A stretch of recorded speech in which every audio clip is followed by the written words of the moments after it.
प्यारे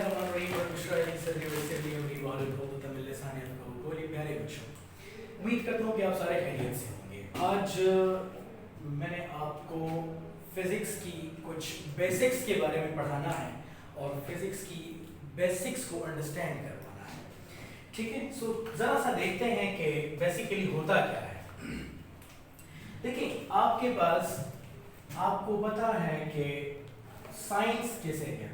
आपको पता है कि the word science is derived from scientia. ये निकला है सिएंशिया से। किससे निकला है भाई? सिएंशिया से निकला है। और सिएंशिया का मतलब होता है नॉलेज। सिएंशिया किसे कहते हैं? नॉलेज। किसी भी चीज के बारे में कोई नॉलेज हासिल करना, कुछ अंडरस्टैंड करना, कुछ समझना, कुछ रिसर्च करना, कुछ पहचानना, ये क्या होता है? साइंस। जहां तक साइंस की डेफिनेशन का ताल्लुक है, तो आप साइंस को डिफाइन कैसे करते हैं? आप कहते हैं कि the knowledge obtained through observation observations and experiments called science। वो नॉलेज जो आपको दो कामों से मिले, वो नॉलेज जो कि आपको दो कामों से मिले, एक ऑब्जर्वेशन करके और एक एक्सपेरिमेंट करके, तो उसको साइंस कहते हैं। ऑब्जर्वेशन मींस कोई भी काम आप अपने 5 सेंसेस की मदद से करते हैं, वी कॉल इट ऑब्जर्वेशन। उसको हम क्या कहते हैं?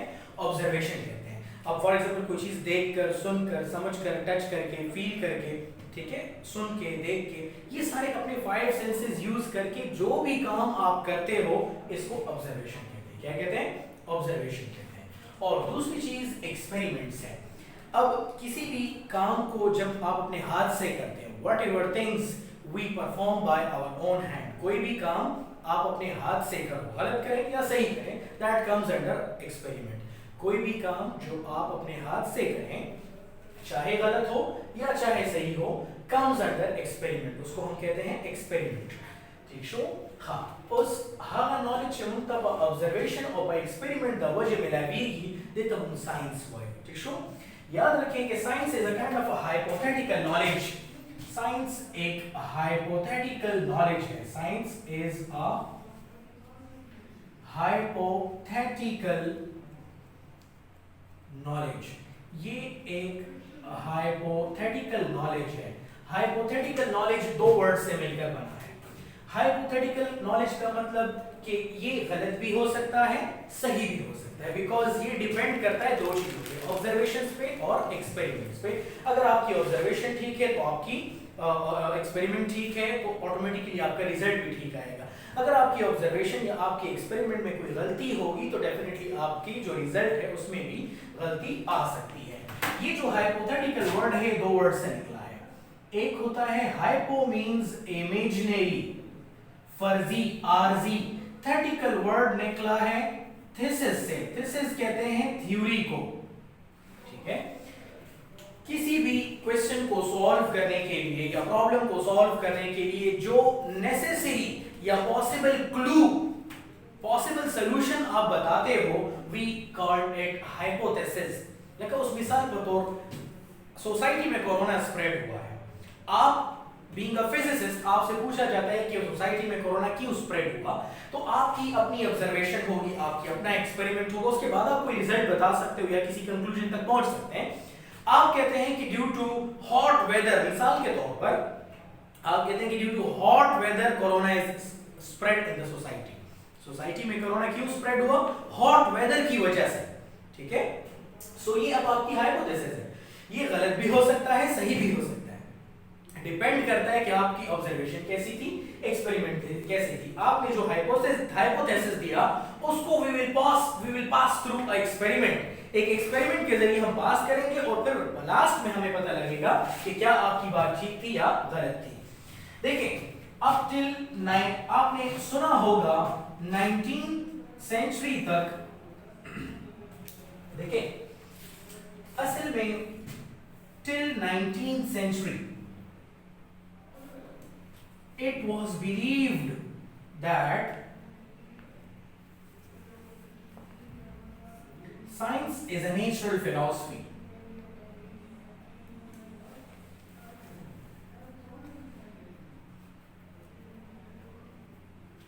नाइनटीन सेंचुरी तक लोगों का ये ख्याल था और लोगों को ये सोच थी कि साइंस एक नेचुरल फिलॉसफी है। नेचुरल फिलॉसफी का मतलब सारी चीजें खुद ब खुद हो रही हैं, किसी भी काम को करने वाला कोई नहीं है। हालांकि ऐसा नहीं था, हर चीज के पीछे कोई करने वाला जरूर होता है। साइंस स्टार्ट कहाँ से हुई? बहुत पुराने जमाने में अगर आप देखें, स्टोन एजेस की तरफ जाएं, वहां से साइंस की स्टार्ट हो गई। उन्होंने अपनी सारी तरफ दो पत्थर लिया, उनको आपस में रगड़ा, आग निकलना शुरू हो गई। ये उनका एक ऑब्जर्वेशन भी था, एक्सपेरिमेंट भी था। तो साइंस ने बेसिकली स्टार्ट ले लिया। 19th सेंचुरी तक ये समझा जाता था कि साइंस एक नेचुरल फिलॉसफी है, मींस सब चीजें खुद ब खुद हो रही हैं। हालांकि सब चीजें खुद ब खुद नहीं हो सकती। साइंस को मजीद समझने के लिए उन्होंने साइंस को दो ब्रांचेस में क्लासिफाई किया। साइंस को मजीद अच्छे तरीके से समझने के लिए उन्होंने साइंस को दो ब्रांचेस में क्लासिफाई किया। सबसे पहले उन्होंने कहा फिजिकल साइंसेस और बायोलॉजिकल साइंसेस। फिजिकल साइंसेस और बायोलॉजिकल साइंसेस। फिजिकल साइंसेस में they were studying about non living things। जितने भी नॉन लिविंग थिंग्स थे उसके बारे में वो लोग स्टडी कर रहे थे इन फिजिकल साइंसेस।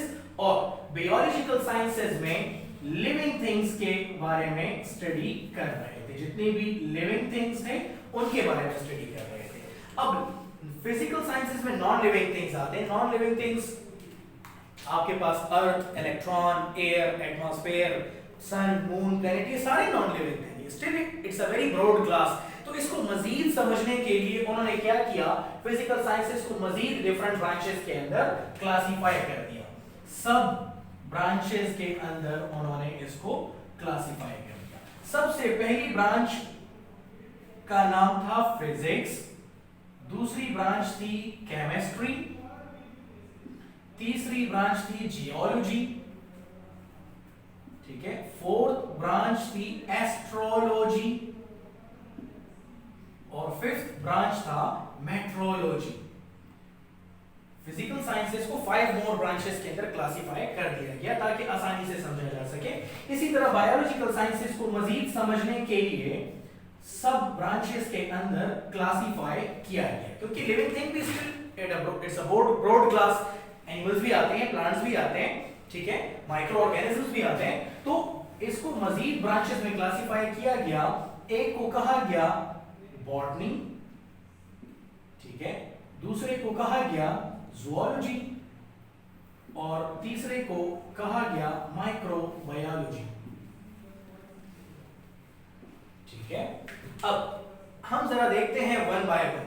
फिजिक्स की तरफ हम लास्ट में आएंगे कि फिजिक्स क्या होता है, इसको हम लोग लास्ट में देखेंगे। हमारा अपना सब्जेक्ट है, इसको हम लास्ट में देखेंगे कि फिजिक्स क्या होता है। केमिस्ट्री की तरफ आते हैं। केमिस्ट्री में आप क्या कर रहे थे? आप केमिस्ट्री में डिफरेंट केमिकल्स के बारे में पढ़ रहे थे, ठीक है, केमिकल्स के बारे में पढ़ रहे थे, आप रिएक्शंस के बारे में पढ़ रहे थे, ठीक है, कंपोजिशंस के बारे में पढ़ रहे थे कि कौन सी चीज किन किन चीजों से मिलकर बनी है, स्ट्रक्चर के बारे में आप पढ़ रहे थे। सो ये तमाम चीजें आप केमिस्ट्री में पढ़ रहे थे। किसी भी चीज की कंपोजिशन, केमिकल्स के बारे में, हाँ जी, स्ट्रक्चर के बारे में, शेप के बारे में, कन्वर्जन्स के बारे में, ये सारी चीजें आप केमिस्ट्री में पढ़ रहे थे। जियोलॉजी में क्या पढ़ रहे थे? जियोलॉजी में आप स्टडी ऑफ अर्थ कर रहे थे। Study of earth. जियोलॉजी में आप क्या करते हैं? स्टडी ऑफ अर्थ करते हैं। ये जो जियो वर्ड है, geo means earth, logy means study. Geo means earth and logy means study. Geo का मतलब अर्थ होता है और लॉजी का मतलब स्टडी होता है, स्टडी ऑफ अर्थ। अब अर्थ की साइज, शेप, ठीक है, डायमीटर, मास वगैरह, ये सारी चीजें आप जियोलॉजी में फाइंड करते हैं। एस्ट्रोलॉजी में हम क्या करते हैं? एस्ट्रोलॉजी में आप स्टडी ऑफ हेवनली बॉडीज करते हैं। स्टडी ऑफ हेवनली बॉडीज करते हैं। हेवनली बॉडीज मतलब प्लैनेट्स, स्टार्स, गैलेक्सीज, क्लस्टर्स, समझ आया? सन, मून, इन तमाम चीजों की स्टडी करते हैं। बेसिकली ये जो एस्ट्रो वर्ड है, astro means sky, the study of heavenly bodies in the sky. Sky के अंदर आपके पास कौन कौन सी हेवनली बॉडीज मौजूद हैं, उसकी आप स्टडी कर रहे होते हो। Study of heavenly bodies in sky, तो इसको हम क्या कहते हैं? एस्ट्रोलॉजी कहते हैं। मेट्रोलॉजी में आप क्या पढ़ रहे थे? मेट्रोलॉजी में आप बेसिकली पढ़ रहे थे स्टडी ऑफ वेदर, मौसम, ठीक है, क्लाइमेट, ठीक है, एंड चेंजेस